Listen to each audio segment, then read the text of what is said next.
নমস্কার বন্ধুরা, কেমন আছেন আপনারা সবাই? আশা করি ভালো আছেন। আজকে আমি চলেছি আদি সপ্তগ্রাম। হুগলি জেলার এক প্রাচীন জনপদ এই আদি সপ্তগ্রাম। হুগলি জেলার নামকরণের পেছনে রয়েছে নানা কারণ। ডাচেদের ওগলিম, পর্তুগিজদের ওগলি বা ইংরেজদের হাগলি থেকে হুগলির নামকরণ করা হয়েছে বলে অনেক ঐতিহাসিকেরা মনে করেন। তবে 1495 সালে বিপ্রদাস বিপ্লবীর মনসামঙ্গল কাব্যে হুগলির নাম পাওয়া যায়। আজ থেকে 500 বছর আগে আজকের এই আদি সপ্তগ্রামের কাছাকাছি কোনো এক জায়গায় সরস্বতী নদীর ধারে সপ্তগ্রাম নামে এক ব্যস্ততম ও জনপ্রিয় বন্দর ছিল। সপ্তগ্রাম বন্দর ছিল সেই সময়কার বাংলার অন্যতম প্রধান বন্দর। আজকের এই সময়ের মৌজে যাওয়া, খালে পরিণত হওয়া সরস্বতী নদী দেখলে বোঝাই যায় না সেই সময় সরস্বতী নদী কতটা বেগবতী ও স্রোতস্বিনী ছিল। মালবাহী বড় বড় জাহাজ চলাচল করত এই সরস্বতী নদী দিয়ে, কিন্তু কালক্রমে সরস্বতী নদীর গর্ভে পলি জমে জমে সরস্বতী নদী তার নাব্যতা হারায় এবং জাহাজ চলাচল বন্ধ হয়ে যায় জলের গভীরতা কমে যাওয়ার কারণে।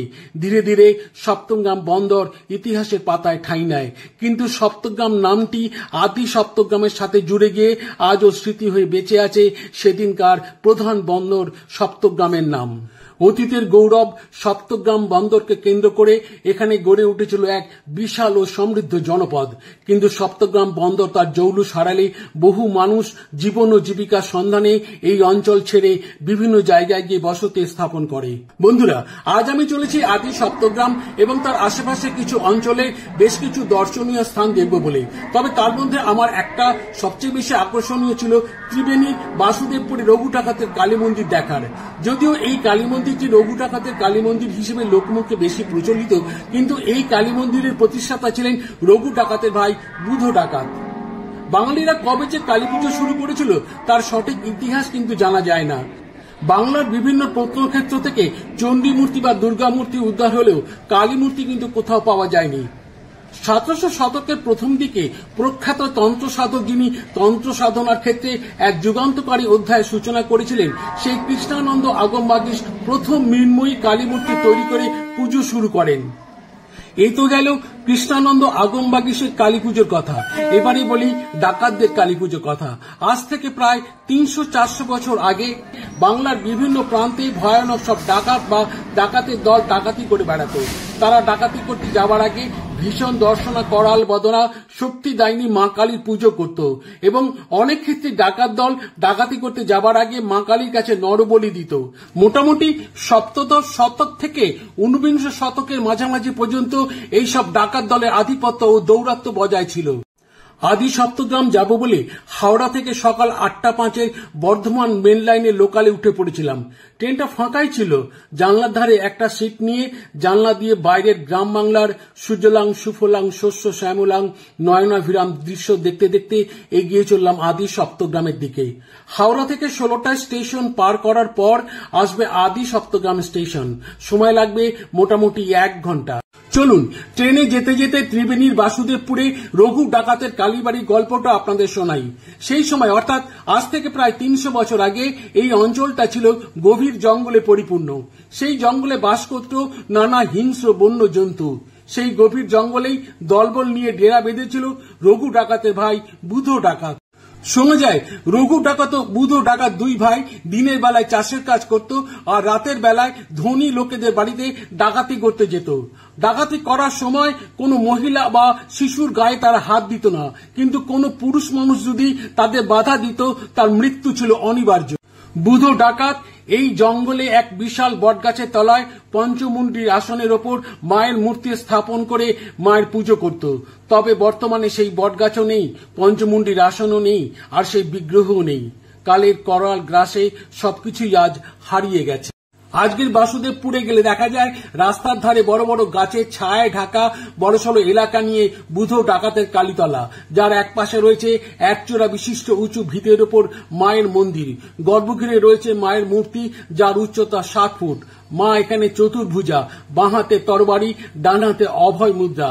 মার চোখগুলি খুব বড় বড়, আলুলায়িত কেশধাম। মায়ের এই মূর্তিটি সিমেন্ট দিয়ে তৈরি। স্থানীয় মানুষদের মুখে শুনলাম 1998 সালে একটা ডাকাতি হয় এই মন্দিরে, মায়ের সব অলংকার চুরি করে নিয়ে যায় ডাকাতরা এবং মায়ের মূর্তিটি ভেঙে দিয়ে যায়। তারপরেই এখানকার স্থানীয় একজন মানুষ সিমেন্ট দিয়ে এই মূর্তিটি তৈরি করে দেন এবং মন্দিরে এই মূর্তিটি প্রতিষ্ঠা করেন চিন্তন মহারাজ।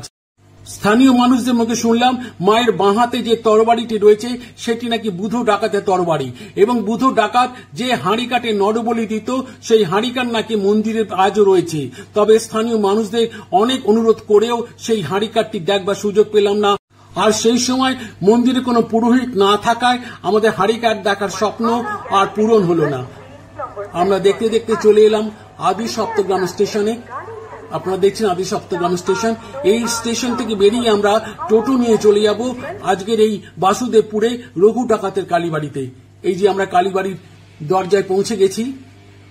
আপনারা দেখছেন বড়সড় প্রাঙ্গণ আর চতুর্দিকে নানা বড় বড় গাছপালা রয়েছে। বেশ কিছু মানুষজন এখানে এসেছেন। আমরা পায়ে পায়ে এগিয়ে চললাম বুধো ডাকাতের কালী মন্দিরের দিকে। আপনারা দূর থেকে যে গেরুয়া রঙের চূড়াটি এবং মন্দিরটি দেখতে পাচ্ছেন ওইটি হলো বুধো ডাকাতের কালী মন্দির। মন্দিরটির সংস্কারের কাজ চলছে। আরেকটি কিংবদন্তি এই মন্দিরকে ঘিরে রয়েছে যে সাধক রামপ্রসাদ সেনকেও নাকি এই মন্দিরে আনা হয়েছিল বলি দেবার জন্য। মায়ের অলৌকিক কৃপায় তিনি সেই যাত্রায় বেঁচে গিয়েছিলেন। আমরা এবার মূল মন্দিরের ভেতরে ঢুকবো। আপনারা দেখছেন যে মন্দির সংস্কারের কাজ চলছে। এবার অনেকটা জায়গা জুড়ে মন্দির তৈরি হবে। আমরা মায়ের গর্ভগৃহের সামনে পৌঁছে গেছি। ভেতরে মায়ের মূর্তি আপনারা দেখছেন।